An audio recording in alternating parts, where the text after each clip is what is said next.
For more information on my programs, please visit masajady.com. That's MASSAJADY.com. Hi, this is Masati. Welcome to my podcast, Xponential Intelligence. This is episode 133, the first of a two-part question and answer series on the journey to truth, the big picture. We talk about truth all the time. So what exactly is truth? And there's truth in every aspect.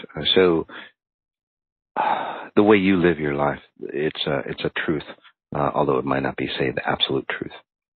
So our process, or what we've actually, say, in our DNA, we've actually been built to approach or always strive to become more and more, say, pure, or hence truer, or to define or to go towards that one single truth. And there is only one single truth, by the way. It's just one single truth. The problem with that one single truth is everybody thinks that their truth is that one single truth, and it's not. It just isn't. So, just to give you an idea on how you can tell if your single truth is not the real or the ultimate truth, is that single truth should work in every possible situation that you can think of. There should be no ands, ifs, or buts. There should be no exceptions to the rule. Nothing. It's just one single truth. It works in all possible solutions, just like physics.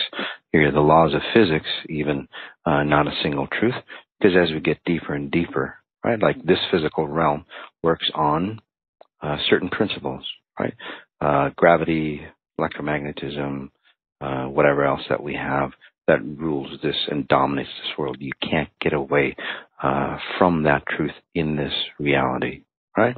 If you want to, say, think, and this is where other people's truth happens, right? Think, you're on a ledge, 40, 50 feet up in the air, you're on a ledge, and you think you're just going to walk off that ledge, and then gravity, your truth is that, well, I'm going to walk off this ledge and I'll just keep walking. It doesn't work that way, right? That truth of gravity will knock you down, make you fall. So, and then some of you, well, I have a jetpack, or I have this and that, and I can just float. Well, we'll talk about that as well. So that's that single truth in this reality, right? Outside of the jetpack or anything else that we could do. And I would use that example because I'll just explain it to you in a second.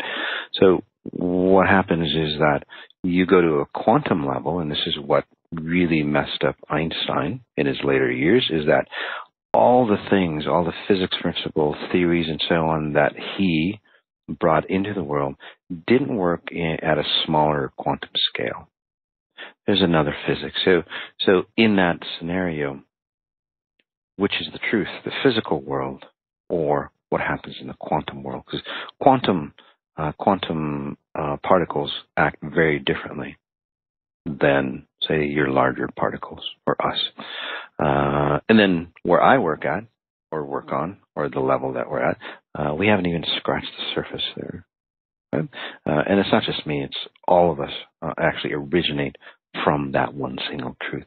So we go deeper, and I call that the subquantum, say, layer, the subquantum physics principles that dictates all aspects of the quantum realm, and then also all aspects of this physical realm. So, for example, the quantum realm dictates what happens in this physical realm. Okay? And again, the subquantum realm, right, dictates what happens in the quantum realm, or how particles, or how physics, or how we behave. And then back into, again, from the quantum back into the physics, the physical realm, or the larger aspect of life.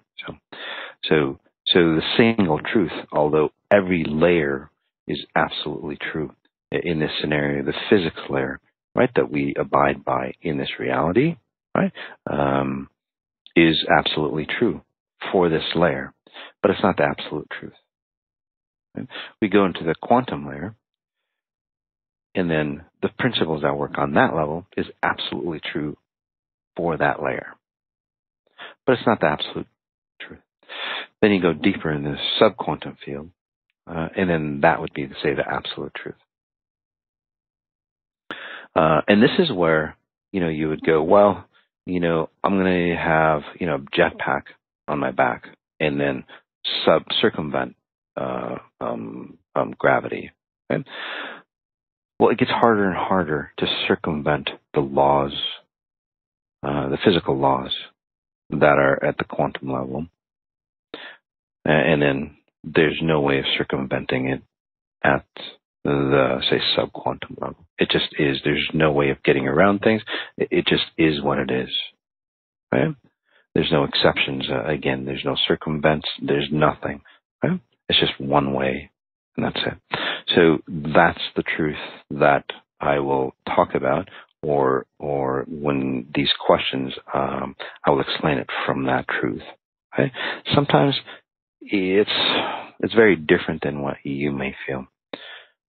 But as you awaken, like many people have, right, through the work that I do, they go, oh, okay, I get it. So it just depends on, all the filters that you have, that you see your truth and not the real truth. So with that in mind, part one, the big picture, what is exponential intelligence definition of truth? Let me just explain that. So I guess we're on a good roll here. I didn't even look at the question. Is there one underlying truth to existence that applies across every being and every dimension? Yes. So, and that's what I was talking about. Well, call me intuitive, but yeah, that's what I was talking about. That one single truth. But again, your reality that you live, it's not that it's a fake. It's not that it's a sham. Although it's not the real you. Okay? For your reality to exist, you would have to have, say, all those lies in place. So if you think about it, all the filters that you run to create the reality, to create the human body that you are, would have to be a lie or a distortion of the truth, or what they call sin in the Bible or the Quran or those religious aspects. Sin is basically off the mark. It's not what we think about sin, being a bad person or anything like that. It's just literally off the mark. So, why is living in alignment with truth important individually and for humanity? Because if you're not living from the truth, there's always distortions. So, again, distortions of wealth, distortions of being happy, distortions of being healthy. So if you live from the truth, right, that means that all the filters that we, say, abide by in this dense world, most of it would not exist. That means that if you lived from the truth, well, you would realize that, one, you would be, say, completely abundant, 360 degrees of abundance at all times. If you live from the truth, a higher truth, it would mean that there would be no lack in the world. There would be no starving in the world. There would be no anything in the world that is of abuse, distortion, control, or anything like that. We'd have a very different world. There would be no use for control because, well, we'd know that everything that we are comes from within. All the abundance that we need, all the food that we need, all the health that we need, they necessarily wouldn't be, say, any hospitals, really. Medical facilities, obviously, no lawyers, no the government systems that we see today. There wouldn't be a lot of laws in place. And the laws that there would be more consistent with, say, how the laws of nature are, right? The laws of nature are, well, they just are, right? And nobody enforces them. If you, say, don't abide by them, well, you get penalized, so to speak, right away. Like, you're out, freezing cold temperature. The laws of nature is that if you're not bundled up, you'll freeze your ass off. It just is, right? So it'd be more those types of laws that would govern society. So overall, there wouldn't be any lack. So, and then also, most of the time here that we live in society, what's happening is that, we're always abiding, or we're always working or going towards, most of our lives are spent about either treading water, keeping our heads afloat, or we might be financially well off and so on like that, but again, we're underwater at a spirit level or at a deep level, empty level. You'd never see anything like that. We'd all be at our full potential. This is the archetype superhuman example. We'd be at our full potential, and we could see we would be more focused on not surviving, right? Not paying the bills, because those things would just be, they'd be just taken care of. We would be like, okay, what can we do in our physical form? How can we push those limits? How could we be our best possible self? Right? How, pushing our, say, physical form in this reality, really testing out what we could do in this physical form. Again, whether it's creating, say, financial wealth, or some of the physical things that these great athletes do nowadays. It's amazing that they can, say, defy gravity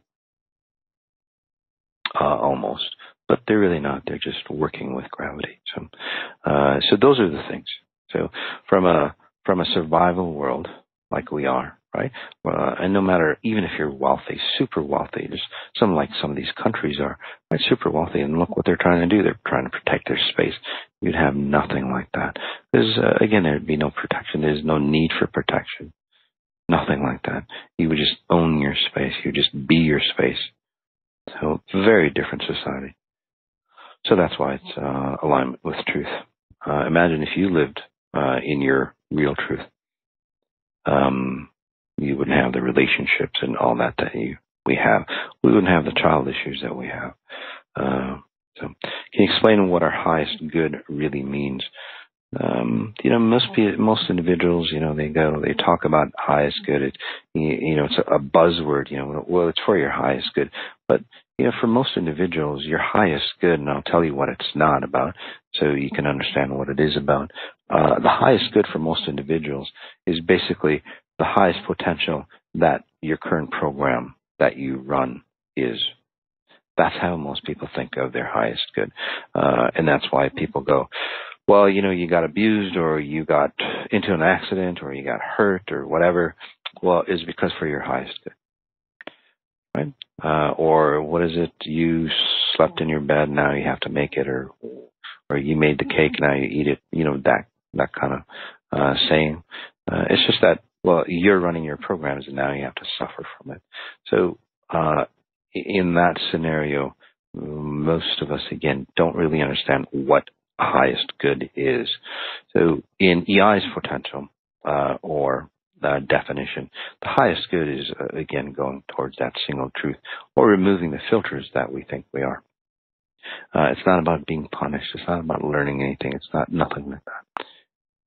It's just about removing all those filters that we think we are, so we live from our highest good, or basically an awakened state. Is it always in alignment with humanity's highest good? Of course, it's always in alignment. So if you're running off of exponential intelligence, highest good, now that you understand the definition, you'd never have to distort anybody. You'd never have to control anybody. Nobody would have to be oppressed, anything like that. The planet wouldn't have to suffer. People wouldn't have to suffer. You would run highly successful companies that would not distort, say, anybody in any way. Your employees would be of a higher order. Your employees would love to be, working for you. There would be minimal sick days or anything like that, because, well, it'd be a joy to go to work, right? No matter what that work would be. So,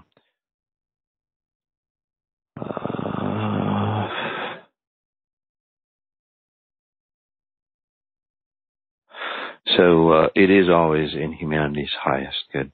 I mean, look at the way we run today's realities, right? We basically have to oppress people to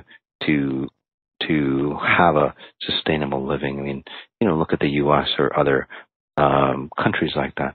Look at how many other countries that they have to oppress to meet their needs for the goods and services that they need for the citizens of their country. Again, that's not right. It doesn't have to be that way. Look at how many other people have to suffer for somebody else to gain wealth and stuff. It doesn't have to be that way. Not at all. And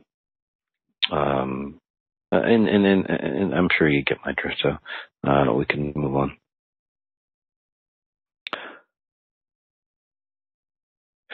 We often think we know what we want in our lives and on our journey, but do these individual desires matter on our quest to align with truth?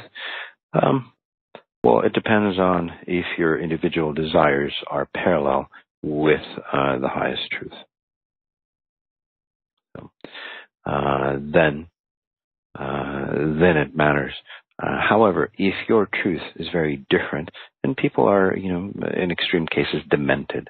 I was just watching this gangster movie, Mickey something in Los Angeles, Mickey Cohen. Right? His truth was about dominating or bringing in the mafia, and he was demented enough that was his truth. Right? He was the one. Anyway, for him, and there's tons of people like that, especially in leadership roles or non-leadership roles.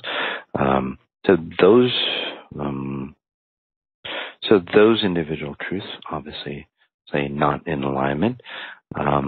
However, even those, say, demented, those extreme individuals, as they remove their filters, obviously they get closer and closer to understand that, you don't have to oppress people, you don't have to kill people, you don't have to do anything like that to live in your highest abundance.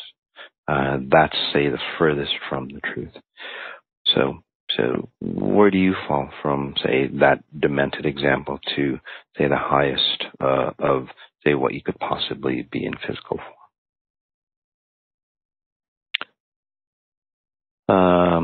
Says you have said that the work you do brings us back into alignment with truth. Can you explain what this means? Yes. So yes, the work that I do does bring you back into alignment with the truth. So what that means is that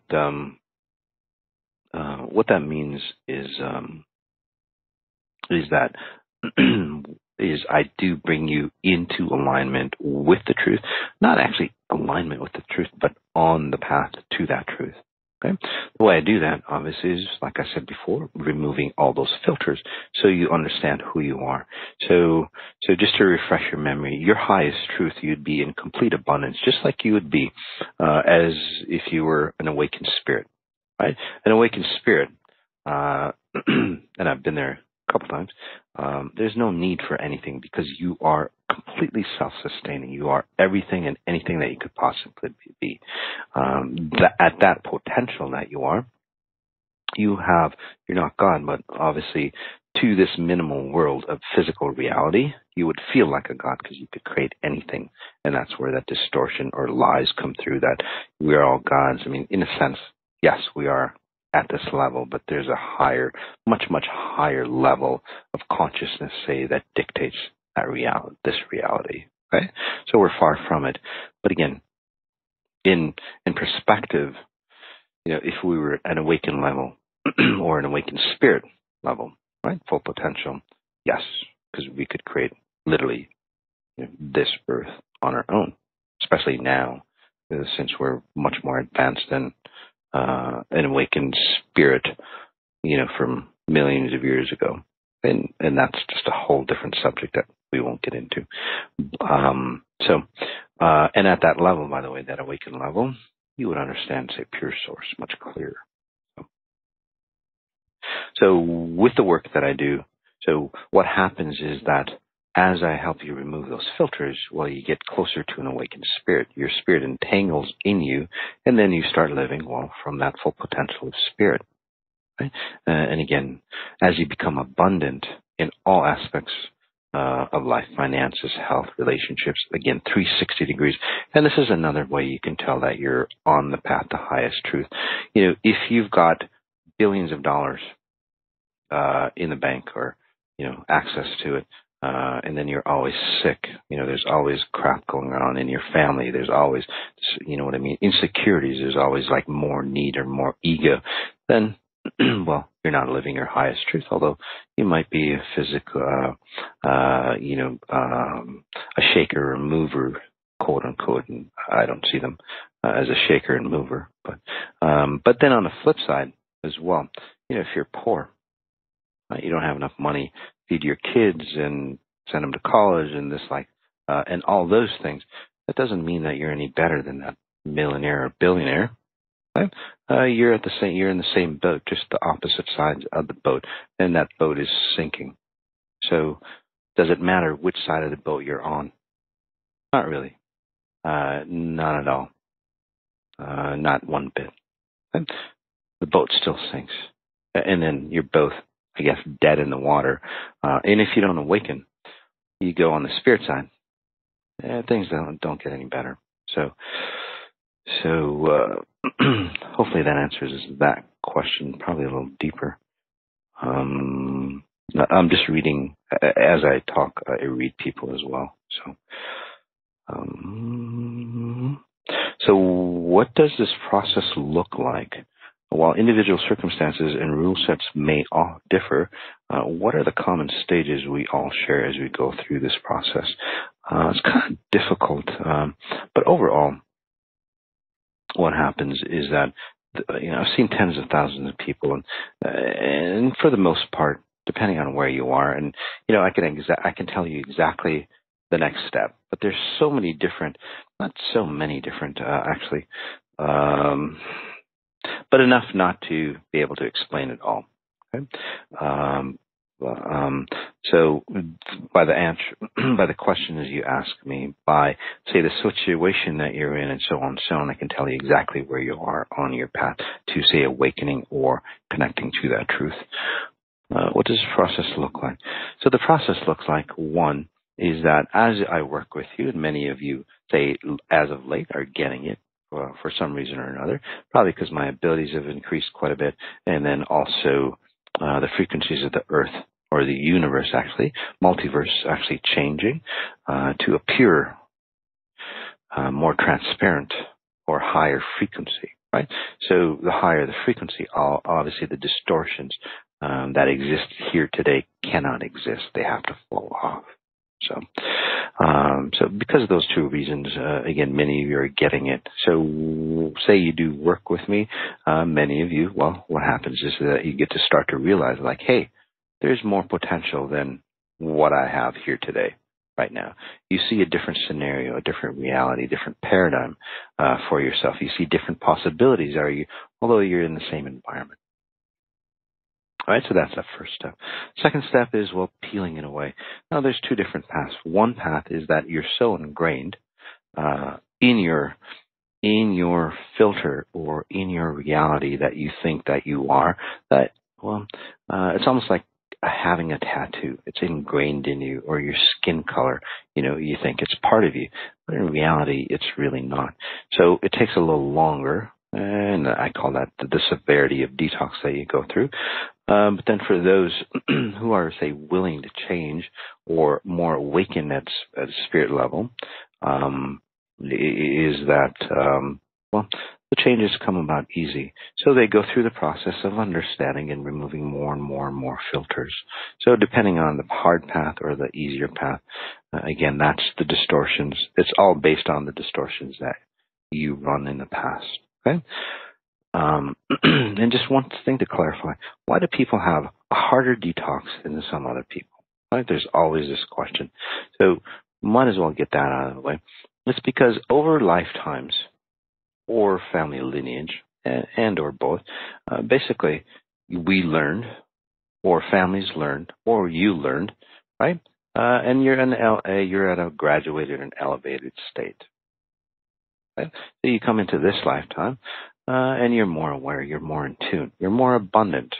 That's why people who are just naturally abundant, right, or they're medium income or whatever, or higher, and they just are. No matter what they do, they'll create that income. It's not because of what they did physically. Right? It's just because they've been awakened at a certain level. They come into this lifetime. Their natural propensity is to be, 360 degrees of abundance at that level. Simple as that. Those individuals, I'm not knocking anything down, I'm just telling you the way it is. Those individuals, again, either controlling,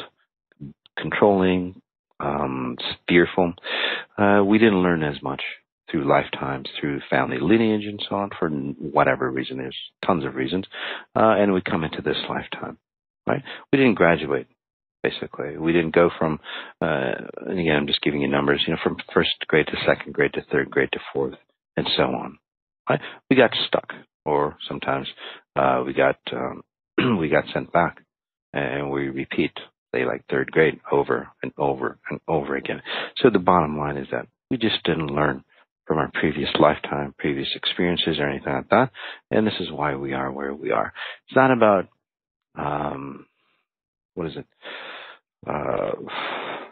it's not that we did something bad and now we're here to suffer. I forgot. Sorry, guys. I'm just on a roll, so sometimes words don't come. Again, it's not a learning experience for us or anything like that. If it was a learning experience, you would be abundant in, or you would be happy, or you'd be comfortable in the situation that you'd be in. Okay? So, and then the process, as we go higher, I guess to finish off the questions,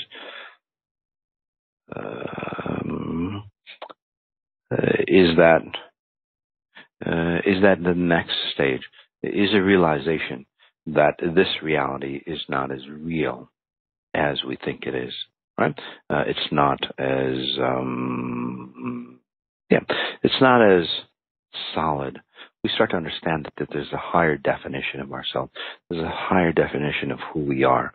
Right? We start to move away from the physical reality of who we think we are. Again, human form, which is that 1%, over to the 99%.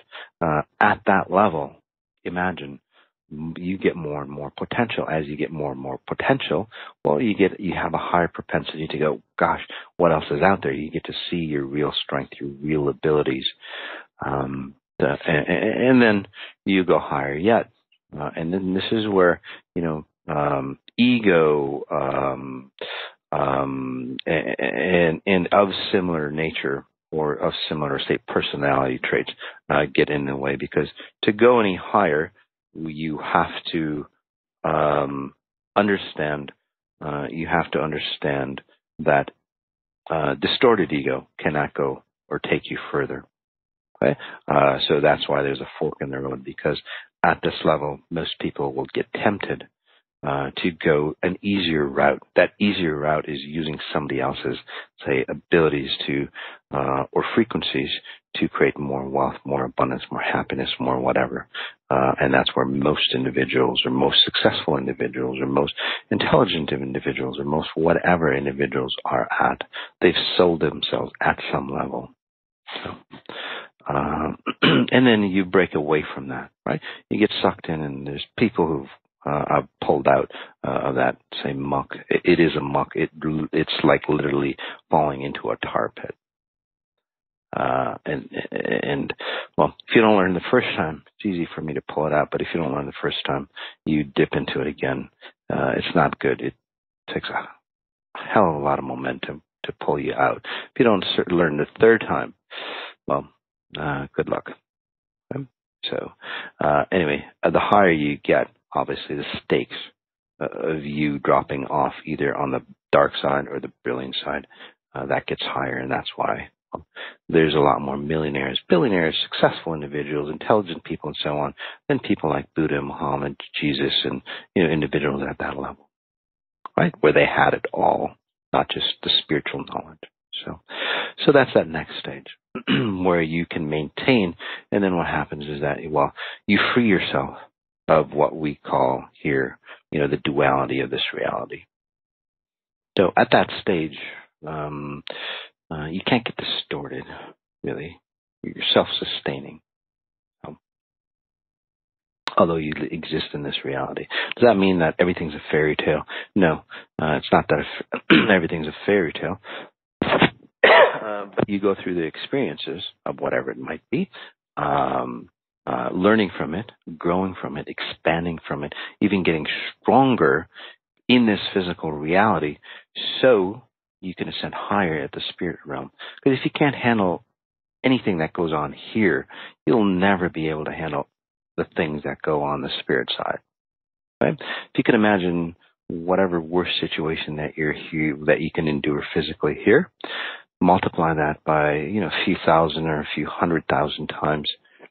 Those are the frequencies that you have to, say, maintain or control without a physical form or without space-time. So this is good practice for you. Some of you guys get flustered when you break a nail. It ain't going to work out well for you. Okay? So is the process that we experience after working with you different than other paths towards awakening? As a note, it's not my path. Okay? I don't have a path. Well, that's not really true. There's only one path. Let's just put it that way. There's only one path. Okay? There's only one path, but that path is awakening or removing the filters. Just exact same way that Jesus said it, but it got distorted. So what he was mentioning, and if you read any other great individual like that, they always say there's only one path.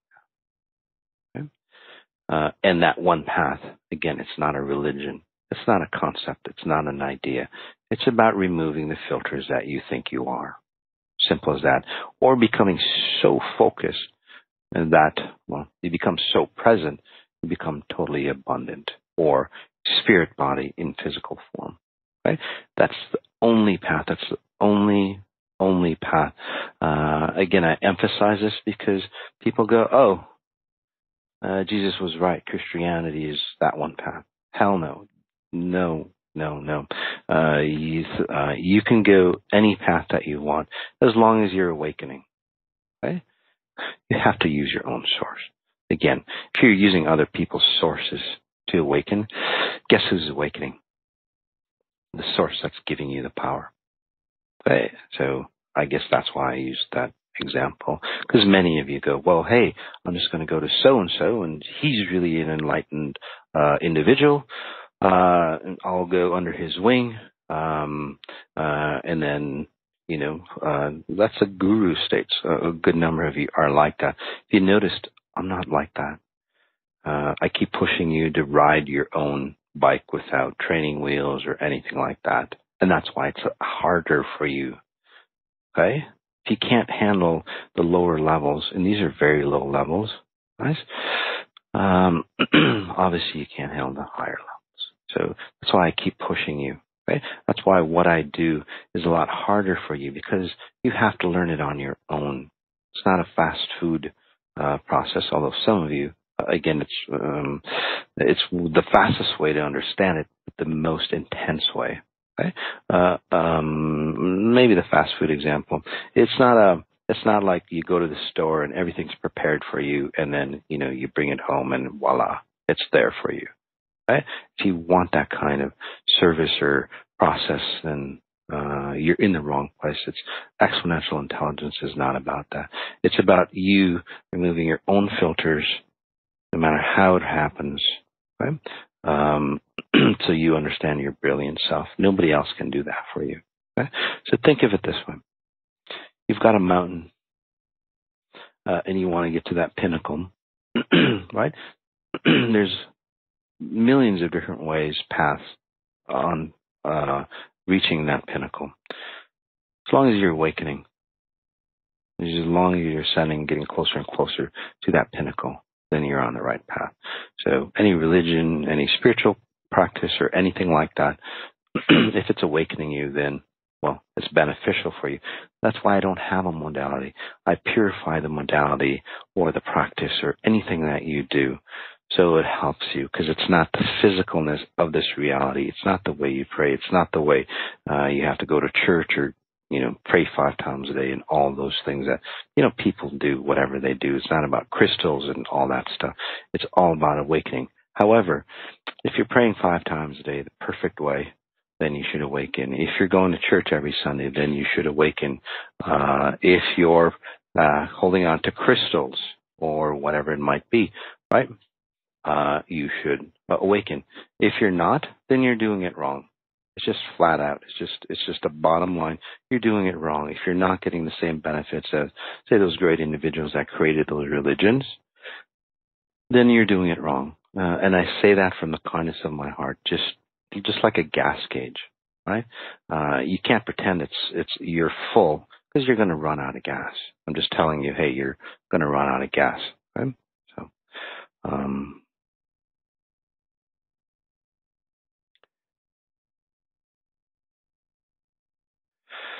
So is the process that we experience after working with you different than other paths towards awakening? Yes, it's very different. The reason being because most everything that we do today's society, whether it's spiritual or physical based, or religion based, is all comes from a space of distortion. It all has some level of distortion, whether it's very minor to a hell of a lot. So basically what I do is I don't teach you anything. I don't tell you what's good or bad, or you shouldn't do this, you should do that, or anything like that. I just help you take off the slough that's been burdened upon you. Okay? Other plans or other modalities basically teach you. And you might go, well, no, this modality teaches me to be free. How does it teach you to be free? Because you hear a lot, or this modality tells me this. But basically what's happening is that, yes, it makes you feel free, but then you get burdened because you're using, say, your teacher's quote-unquote frequencies to feel that freedom that they're receiving from you. So that's not free. It's getting burdened by them. Okay? So we can talk a lot more about that. In fact, I was talking to this individual on an IGH industrial group healing. They were talking about their son, and I tapped into him. It's like, and then one last thing before we close the call. It's like, you shouldn't pray for them, or whoever prays for them. And because we think, well, if I pray, it's good intent. Hell, no, it's not. And I'm not saying prayer is bad, so don't go out and go, Ma said prayer is bad. I know some of you will go say that, or you'll or somebody will take a sound clip, of me, and I say don't pray, and then they'll play it. So again, if you're going to take any content, you have to ask permission from us. Okay? I think there's a few people just listening in. So anyway, and I said that because they come from a very the religion has turned really dark, is very oppressive. So every time that they pray, what happens is that they're just sucking in more of that oppression. Right? So is it the religion? I'm not going to say their religion is bad. No, it's not their religion. It's just that their religion got dirty. Right? Just like, you bring food on your table, it's clean, you eat it, but then pollution settles in, there's a dust storm, there's garbage, whatever, and that food gets stale or corrupt or whatever. Same with religion, you have to purify it. Right? Same thing with the way they pray. Have to purify it so it's not pulling in distorted frequencies. So I hope that was a good example. So why are some of us pulled towards your process, the moss work, and others are not? Are there personal characteristics of clients that are best fit to endure moss work? Yes. So the reason why you're pulled to me, and most everybody is actually pulled to me, whether they like it or not, either way. Okay. So the ones that are just drawn to me and they get it, well, obviously, as I talked about earlier, they're more awakened. They're more in tune. Right? They just know it. So that's why, like kids, babies, things like that, they're drawn to me. They just see, say, the purity, because they come from a pure space. People who are on the other side, the death side, they get closer and closer to death. They get drawn to me. They understand or they know who I am, probably much more than I would know. Because again, that filter, that veil, especially as they get closer and closer, like a day or so to death, they totally see this reality from a different perspective. It's meant to be an awakening process for them, but unfortunately many of us are under drugs and we don't get the chance to experience that. But an awakened death, or even non-awakened death, that veil gets opened and they get to see this reality for what it is. So, and they get to see me as for who I am, right? So, so they get drawn to me. So those individuals who aren't, and this is what happens to people who are abused, and you can study up on this, is that especially if they train, like some of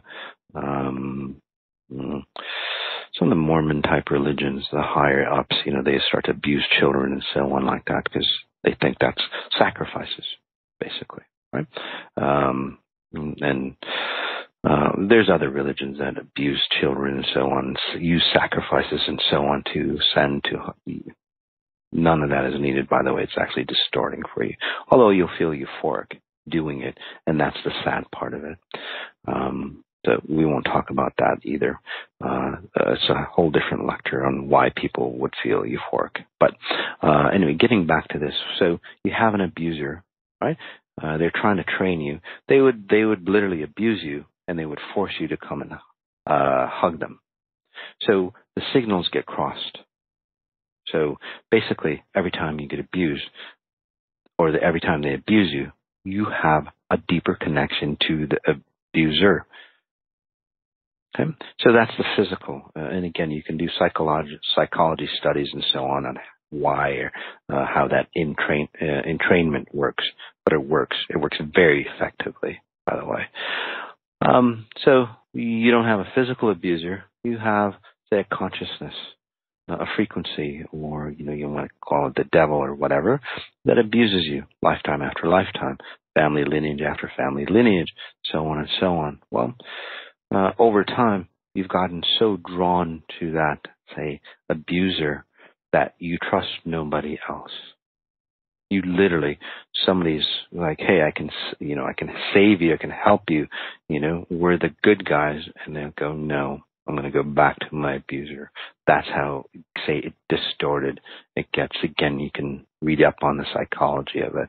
So, and that's why. So people who are, say, really, really, really extreme religion, they get fearful of me. It's not about me. It's just that that abuser basically, say, senses, or they've been abused so strongly that they feel somebody that could actually help them, and it looks like, they're the enemy. Right? Like an animal. You're trying to save them, help them, right? But their natural instinct is to run away from humans, although you're there to save them and help them. Simple as that. There was one more aspect to that. And then also, many of you are getting to be this way as well. You start to burn so brightly. You're a clear reflection of the world around you, or a clear reflection. You're not as distorted, right, as you guys have sent, and there's many of you on the call like that. And then what happens? People look at you, they get fearful of you, maybe at a lesser scale than I do. But they look at you, they get fearful of you, right? Why? Is because they're getting to see the weaknesses or the incongruencies of themselves reflected from you. So, and again, many of you are experiencing that, right? You're starting to lose friends, or your family doesn't like you, and all that. That's the reason why.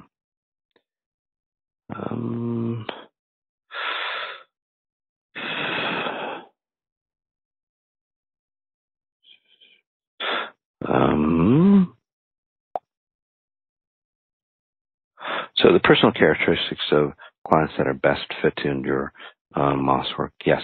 So those individuals are ones who take their own responsibility.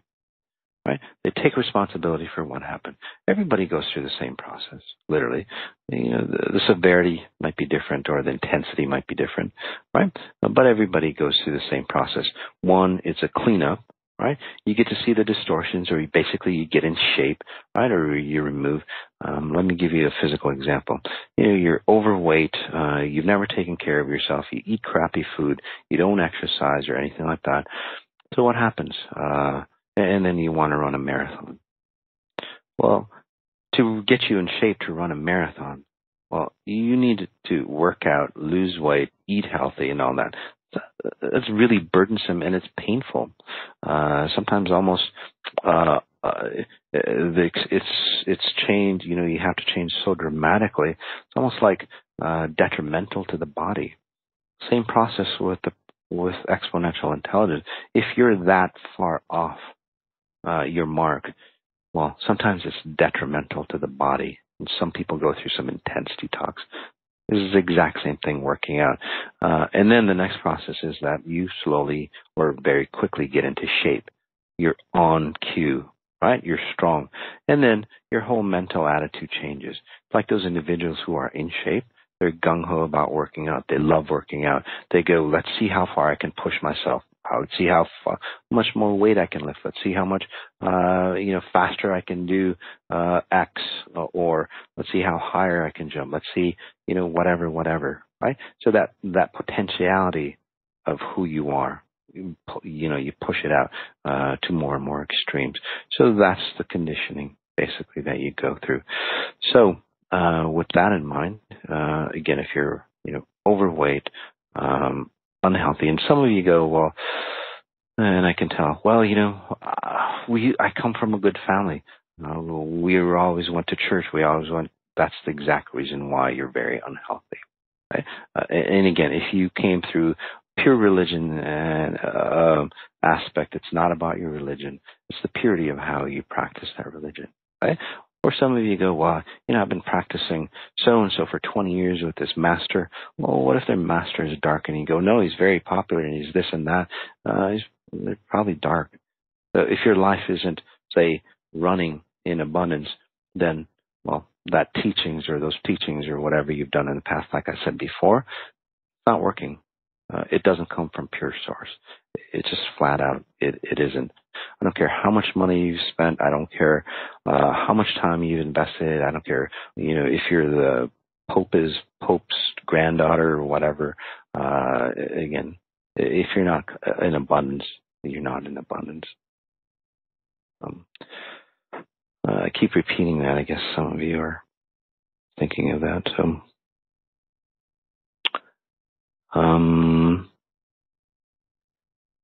So the personal characteristics that does best, again, taking care of their own responsibility, understanding that whatever happens to them is because of the programs or patterns that they are running internally. It's not any outside. It's not anything outside of you. So if you think that life is happening to you and because of X, Y, and Z on the outside, your life is the way it is, you probably wouldn't do very good with me because it's a hard learning curve to turn that around. Okay? Yes, you can turn it around and stuff, but again, it's a little harder. So the best type of clientele, I guess, is that, say it again, takes their own responsibility, understands that the distortions that come out of them, the experiences that they come out of them, sometimes say the negative type experiences and so on, I would call them positive, but anything, like people lose their houses or whatever. So if you're willing, if you're that individual, the last example of the exercise, if you're gung-ho to push your potential, then that's the type of person that would do best with my work. If you're that type of person that would go, that's a Navy SEAL type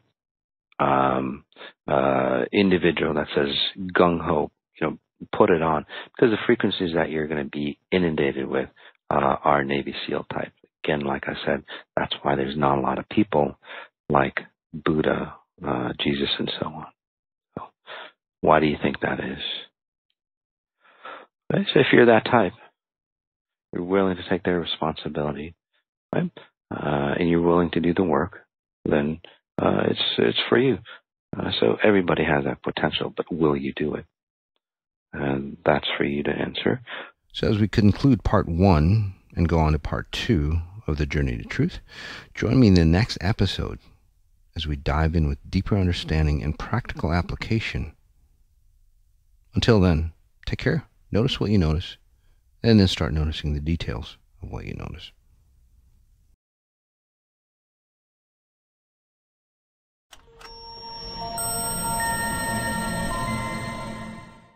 For more information on my programs, please visit masajady.com. That's MASSAJADY.com.